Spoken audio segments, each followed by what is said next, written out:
যে আল্লাহর দেওয়া সম্পদ না হলে আপনি 1 সেকেন্ড না, 1 ন্যানো সেকেন্ড না, 1 মাইক্রো সেকেন্ড চলতে পারেন না।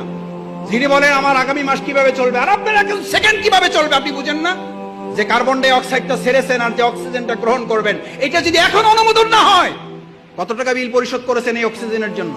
অনলাইনে না অ্যানালগে জমা দেন? কোন অ্যাকাউন্টে জমা দেন? এটা কোন অ্যাকাউন্টে? এত কি ভাবেন ভবিষ্যৎ? ভবিষ্যৎ কি? ভবিষ্যৎ তো অক্সিজেন। এই এখন কার্বন ডাই অক্সাইডটা ছেড়েছেন, অক্সিজেনটা আর যদি না ঢোকে, এখন কি কারণ লাগবে? পৃথিবীর সমস্ত ডাক্তার একমত হয়ে গেছে, হার্ট অ্যাটাক করে কোনো লোক মারা যায় না, মারা যাওয়ার কারণে হার্ট অ্যাটাক করেছে। স্ট্রোক করে মারা যায় না, মারা যাওয়ার জন্য স্ট্রোক। আল্লাহর কাছে জিব্রাইল আমিন না, আজরাইল জান কবজ করার ফেরেশতাকে বললেন, আল্লাহ এমন দায়িত্ব দিয়েছেন, লোকেরা তো আমার সেই পরিমাণ গালাগালি করবে যে এই লোকটার জন্য আমরা মারা যাইতেছি। আল্লাহ তাআলা বলেন, তোমার কোনো অসুবিধা নেই, ব্যবস্থা করে দেবো। লোকেরা তোমার কথা মনেও রাখবে না, তোমার কথা স্মরণও করবে না, তোমার উচ্চারণও করবে না। ওরা বলবে গাড়ির অ্যাক্সিডেন্ট করে মারা গেছে, গাড়িরই গালাগালি করবে। ওরা হসপিটালকে গালাগালি করবে, ওরা ডাক্তারকে গালাগালি করবে, ওরা সংগঠনের মিছিলকে গালাগালি করবে। আল্লাহ আমাদের মাফ করুন।